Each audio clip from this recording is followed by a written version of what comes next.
Thank you all for coming. And thank you to my instructors, mentors, colleagues, for all of your support and guidance to helping me get to where I am today. So the objective of my talk is to give everyone insight on myself as an artist and an educator. I want to reflect a bit on the trends in art education today and relate it back to the studio habits of a practicing artist. So first I'm going to talk a bit about national educational shift, emphasizing science, technology, engineering, and math, which I will refer to as STEM, and also a movement that addresses the inclusion of the arts in STEM called STEAM. So my objective for sharing this movement to you is to prove my theory that these subjects are just as important to art as art is to them.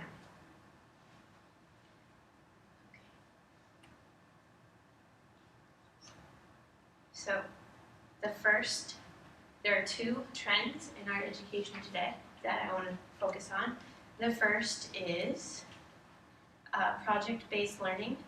So let's go to that. So project-based learning, or PBL, presents students with real-world challenges. It encourages students to accept failure and continue working through a problem to find success. And I have to make the point that the artist process, joined with the mindset for PBL, is very similar to studio thinking. So for example, imagine, which you see here is the first column, if you could relate that to your process of observing and making self-reflection. The second, explore. The second one, explore, can be related to researching your ideas or topics. Learn, that would be your phase where you're experimenting. And think could be when you analyze or reflect. We do that a lot in art when we do our critiques and share our ideas. But the last one is know, and that's your conclusion, what you get when you're done reflecting and building off of those ideas and experimenting. So what do you come away with? So what this process does in project-based learning is it promotes intrinsic learning, which as educators we all try to do with our students. The next one, STEAM. Okay, STEAM is a movement that was first proposed by the Rhode Island School of Design to challenge the nation's STEM movement. So according to educators at RISD, the STEM curriculum lacks the innovative and critical thinking found in the right brain's creative process. So it uses a transdisciplinary approach that ties in with the students' personal experiences, allowing them to connect the dots to bigger concepts. STEAM projects use art to explain math concepts like symmetry or the designing of a kinetic sculpture to connect to engineering. STEAM's teaching approach is attractive to educators because the education community recognizes thinkers of tomorrow must be able to think creatively and make connections between disciplines. PBL, or project-based learning, teamed with STEAM, uses skills often defined as the 4 C's: creativity, collaboration, critical thinking, and communication. These are also the 21st century skill sets that we're already doing as artists, and we might be teaching it indirectly in our art rooms.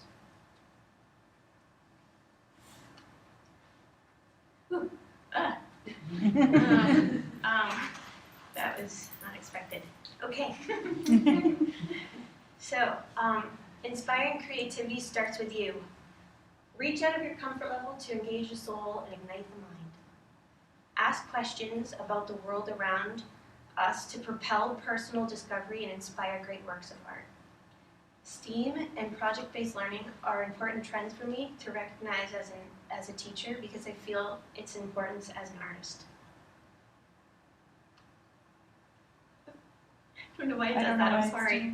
Okay, if kids are not being creative at school, it's not a kid problem, it's an adult problem. Think about that. Teaching students to think like artists must first be modeled and supported by us. Take those risks as an artist and then support your students to do the same. In order to grow, you must make bold choices. Trying techniques and approaches that aren't typical will open your mind to thinking about problems from a new perspective and possibly lead to a new work of art. So, in these images here, the one on the left is me using fire to explore mark making and patterns from burned canvas. It didn't go so well in that one. I let it burn for too long. But it was a learning process. The second picture is in progress of burying a work of art. I had no idea what it would look like, and that's a little scary, but I just dove into it to see how it would go. I wanted to explore the symbolism with the earth and alter the surface of that particular piece. So let's see. Taking risks using different materials could be as well as scary as a thing as using technology and engineering, but all of these concepts and ideas are important to art and the art making process. So some more experimenting examples that I might have tried or did try. Here's one. It's a prototype for art that moves, and that was really scary for me because I love things that move. But to understand how to make them move is a little out of my reach. So my big wonder question here was, can I actually make art that moves? So I had to do research on how to create axles, and I learned a lot about the tension from different strings I tried out to turn the devices. It didn't all work. So here's the piece that I made after building the prototype. And I have a video I can show you.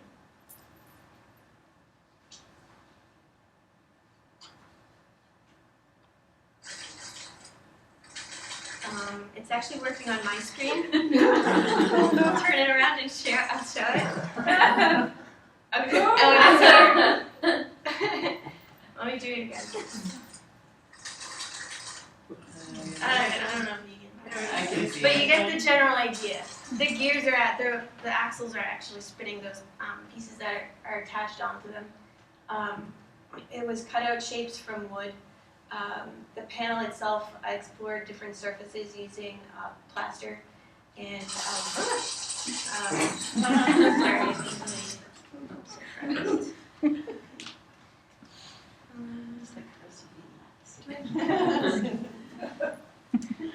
let's see if you are where I am. Yes, you are. Okay. So on this panel that I use lots of different materials, I learned a lot about what kind of string was too thick or too slippery to get the axles to spin, as well as the angles that the different pieces are placed on the panel. If it was too high or too out of the way, they would jam, the little axles would jam up. So there was a lot of different variabilities variables that actually went into that, and I was lucky that I got the video to an example of when it worked. So it was not a total success, but I learned a lot from it. Okay. So part of the art making process, self-reflection and observation. If we ask questions about the world around us, such as, what is it about the flowers that intrigue me? It may propel personal discovery, help us to create greater works of art, and for some, even advanced technology.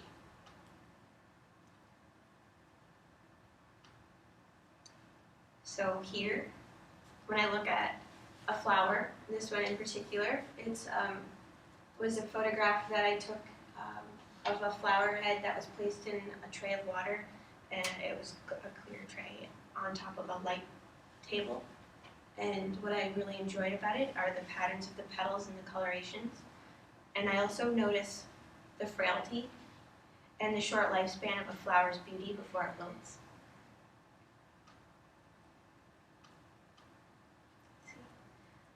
When I look at these things, it inspires me to find out more and then to create art.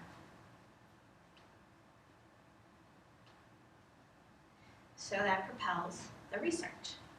So I knew that these patterns of the flowers, they fascinated me because I had the desire to create art that replicated my feelings for it. In order to appropriate this natural pattern, I did some research to understand what I was looking at.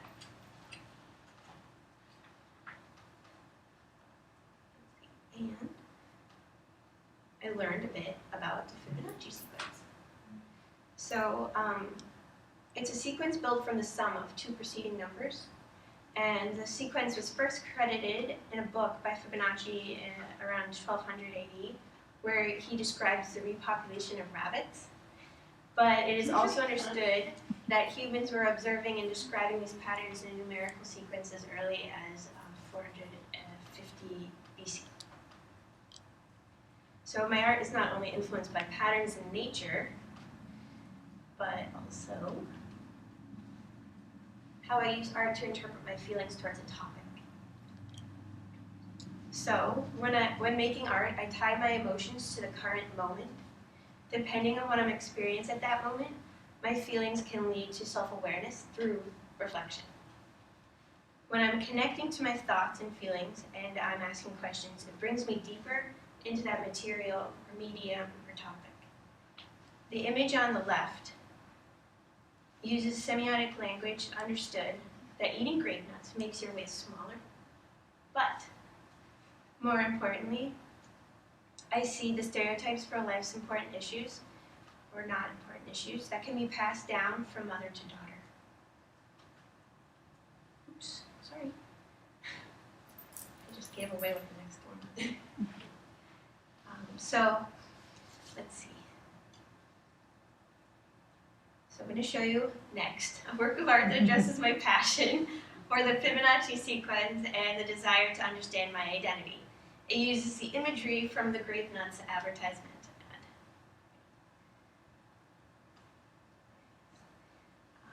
So this is a mixed media piece that's titled On Sale Now and is a little over 4 feet by 4 feet.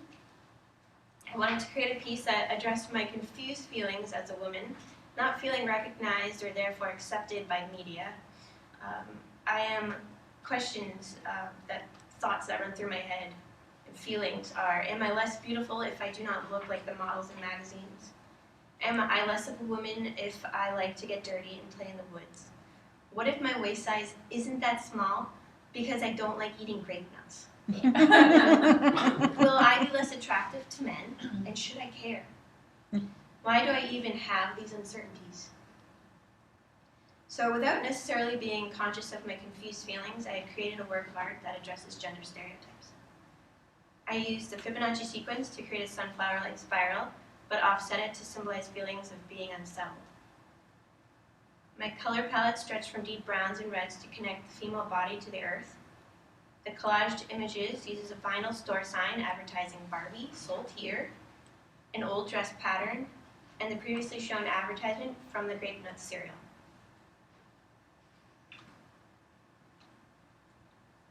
So I experimented with different materials being displayed at different angles to emphasize the motion to make a more convincing chaotic spiral spinning out of control.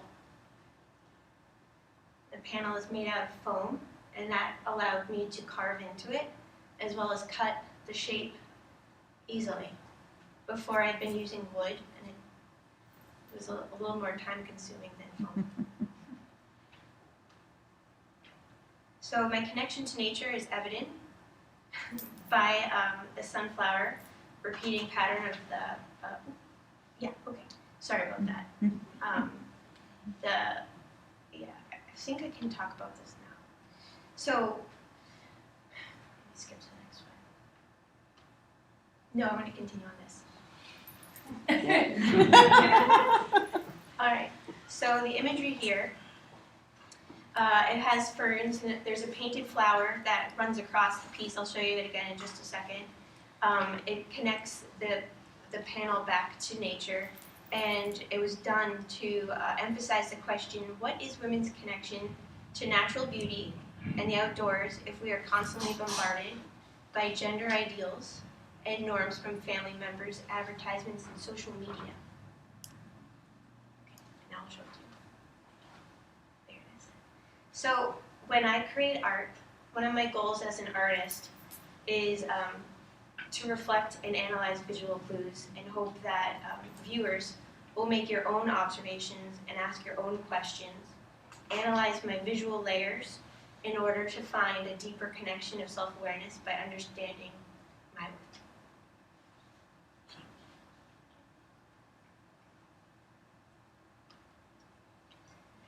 In this piece, it's titled Laurel Branch, and I asked the question, what happens when the need for stuff overpowers our capacity to appreciate the simple beauty found in nature?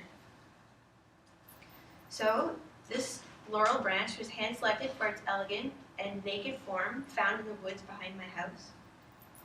It was a dead branch, yet it still contained so much presence in its twists and rounded out branches. I had to use it. So the leaves are individually made from both dyed advertisements and gel transfers of advertisements. The plastic-like gel transfer leaves are translucent and resemble leaves found on a laurel bush. There are dried berries that are from the laurel bush, and they're glued on to invoke the simulated replica of the laurel bush. Here's a close-up. But from far away, the branch gives off a calming, soothing feeling, just as nature has a way of doing. Up close, when you notice the leaves are made up of commercial advertisements, it contradicts the original feelings of calm. My intent is to create an unease in the viewer and one of initial surprise and then disappointment that they are led to enjoy something that is fake. I also hope that the viewer laughs at how easily they were tricked into liking something so simulated. And that will be at the gallery on Friday. Next. This piece is called Found in Nature, and it's viewed from both sides. There's two sides to it. And it has been done so intentionally. So the wall of bark is sort of out of place because it doesn't run vertically like you would notice on a tree, but rather it's acting as a wall for graffiti. So when you look at this, let's look at it up close, there's resin poured onto the bark, and there are stencils of coupons that I created, and they're all of enticing marketing schemes that were cut out, hand cut and sprayed, and the color palette is purposefully vibrant and chaotic to reflect the constant issue of commercial products and advertisements that surrounds us daily. Retail therapy is what I titled this piece. So sciences and maths influence my work as an artist, but it's my feelings for social concerns that compels me to create. So retail therapy uses techniques used in Islamic design to create a sort of floral and diamond pattern using only overlapping circles, which I find really fascinating. So to create these circles, what I did was I used a very rudimentary technique that works quite well. You take a string and a pencil and maybe a tack. So I tacked down the string at one end and attached the pencil to the other end, and I just drew out the circles. So it's a collage with tiny cut-out pieces of commercial products to create commentary or act as a reflection on our society's need for material possessions. But I ask everyone, where is the beauty and spiritual fulfillment in that? So I used varied pieces of advertisements to create a sense of value and gradation. And the panel was first treated with green, sprayed lightly and scraped to show connection to nature. But I also wanted to say that many Islamic patterns are based on nature, and I find its connection of humans trying to control and understand nature by finding mathematical sequences to interpret it fascinating. So humans' understanding of math to make geometric patterns throughout cultures and history is just wild. So what I really enjoy about Islamic patterns is how it uses these amazing interwoven patterns that overlap to create like circles overlapping or squares overlapping to create polygons and all sorts of really unique designs. This artist, Philip Taff, is another is an artist of influence to me, and he uses Islamic art. He references it in his work. He doesn't have a focal point, which intrigued me because I have always fought myself on whether art needs a focal point. And his use of stamps really inspired me to create my own. So here is a stamp. I pressed a piece of nature and glued it on to a piece of cardboard and created the other pieces out of cardboard. And I created this, which I labeled Ode to Taff. In this piece, I was working on my use of color, which I'll admit that I have some trouble with. And I really wanted to get comfortable with trying out whatever I was feeling. So I feel like this works all right here. The colors, there is no focal point. I wanted to be fearless and really channel my Taff when I made this piece. I played with patterns, which I love. And I left behind all my personal pressures to create a focal point. I just threw them out the window and I went for it. I really enjoy creating patterns that, when repeated, create a new pattern. So here's a two-part geometric design. It's a stamp that was also inspired by studying some Islamic patterns. It's made out of foam, a foam panel, and I just carved into it. And I also added some hot glue to raise some of the areas and a pressed leaf. I used it in this piece titled Go Outside and Play. It uses collaged imagery from video game cartridges where they've been photocopied, repeated over and over again to create the feeling of mass-produced simulacrum that we live in daily and sometimes escape to when we play video games. The painted surface was sanded down to create an edgy surface. So the repeating stamp is similar to a fence you might find around a playground or a backyard. And this work, and all of my pieces, uses nature as a stencil. In this piece, natural forms are not as visible as it is in others, but it adds another layer of symbolism, maybe suggesting the fight between finding pleasures of outdoors versus in front of a monitor.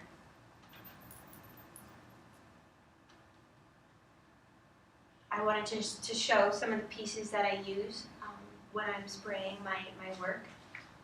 Now, after spraying the pieces of nature so many times with spray paint, which is the medium that I work a lot with, they become even more fragile and delicate. But they're coated in plastic paint. The colors are wonderful. I want to talk a bit about finding my style, which I found through analyzing and reflecting on my work and connecting it to my inspirations. So to simplify and go back a bit, I enjoy rocks. For the variety in sizes, shapes, colors, when I look at them, I hyper-focus on the colors and the textures. So here's a picture of a river rock that I polished and then scanned in. So excited about the texture. So the texture and the coloring of the small stone both fascinate me and delight me. Understanding my love for large-scale and small-scale patterns and textures similar to this rock repeat itself in my artwork. So through reflection and acknowledgement of this connection, it's given me confidence in self-awareness and strengthened my connection to my soul and my mind, and made me more attuned to my passions. So I don't know if for you guys, but these are some of the things that I wonder about and look at. Have you ever noticed similarities in nature? How normal twisting treetops can look like a satellite photo of winding riverbeds. So fractals are infinite complex patterns found in nature in small and grand scales, each with their own unique or mathematical formula that repeats and builds on itself. How is it that this plant knows to continue its pattern over and over again from the tiniest to largest branch? I don't know, but it fascinates me. So even the ellipse from a galaxy repeats itself in nature. I wanted to create one. An ellipse, a spiraling ellipse. But I didn't just want to paint it. I didn't just want to spray it, okay? I wanted the forces of gravity to paint it for me. Because science is cool. So I tried it out. I built myself a pendulum. I had to do some research on it. But this project is also a great STEAM lesson for students to learn about Newton's laws of gravity, inertia, and motion. And it uses a hands-on, minds-on approach. So to make it, I hung a cup with a hole punched out of the bottom and strung it up to a hook hanging from my basement ceiling. And I did this also with students and just used chairs to suspend the pendulum from, and that also worked. So things that I learned from trying out different experiments, specifically this one, I learned how fast paint would drip depending on the viscosity level. I would add water to thin my ink. I experimented with acrylic paints and rubbing alcohol from the cups that had different size holes. So I used this as a rough draft for a larger idea that I had to create this, which I call the fractal spiral. So I used the pendulum to create this large-scale ellipse. It's about 4 feet by 5 feet. And I decided that I would capture a spiral from that ellipse and then build up on its layers. So intrigued with patterns, of course I had to create a stamp and make my own patterns.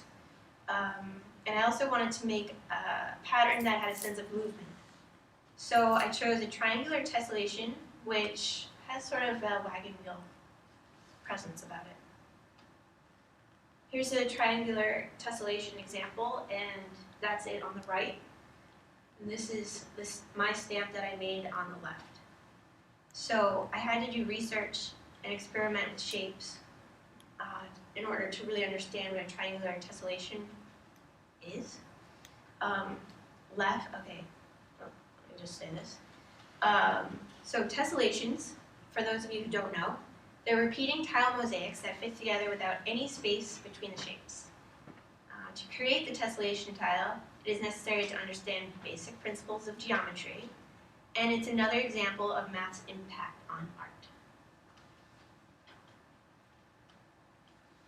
So I added elements of perspective to represent light and depth, both at the same time.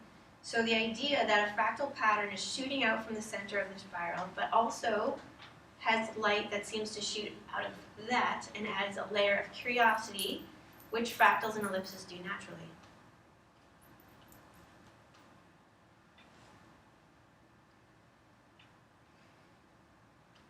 Okay, so Elizabeth Murray is another influential artist to me. Let's see. I'm fascinated with the negative shapes and creating of forms to reinforce the work's content, express movement, and I like to use it for dynamic visual language. So naturally, I'm drawn to Elizabeth Murray. I created this is an example. This is an example of a piece I created to really use the shape of the panel to reinforce more sort of like feeling of movement and give you a sense of what it includes. So let's see. So here I'm breaking the idea of a square canvas. I enjoy creating shapes specifically to emphasize the work's content. And this piece, which is titled Mount Monadnock, it first began with a desire to create something familiar to many people and then represent it in an unfamiliar way. Its history is what inspired my artistic decisions. such as, did you know that Mount Monadnock is one of the most hiked mountains in the world? Some of you may have already known that. But also, how about this? It was once covered with red spruce trees. Not really anymore, because there have been 2 controlled forest fires, one in the 1800s to clear farmland, and the second was in the early 1900s to get rid of pest wolf problem, except that it burned too long, and it pretty much cleared all the red spruce off the mountain. So, so in this piece, the colors, the reds that you see in it are supposed to be representative of the historical forest fires, and the tree that spirals off the side is supposed to symbolize the red spruce tree. But you notice that there are some stencils, and there are 2 stencils cut for this project. One is of the USGS marker on the top of Mount Monadnock, and the other was from a historic photo that I found, and it displayed a group of hikers from the early 1900s. And at the bottom of that picture was the logo, New Hampshire Scenery. So I included these things, and here's a close-up. So you can see that I sprayed the nature to sort of treat the surface. But I also I drew on some of the flowers of the natural flora that can be found there, and included the stencils. Okay. Let's see. So, my work has drastically changed since I recognized the importance of not getting comfortable in my own way. And that learning goes forward when there's constant observation, research, experimentation, and reflection. I started off using natural objects as stencils to build my composition. In the panel on the left. But I only worked in traditional formats, and now I'm comfortable with a variety of materials and approaches to make art. This is the piece on the right. The piece on the right will be at the gallery. And in the future, I hope to create art that continues to ask questions and explore new forms of expression. Thank you.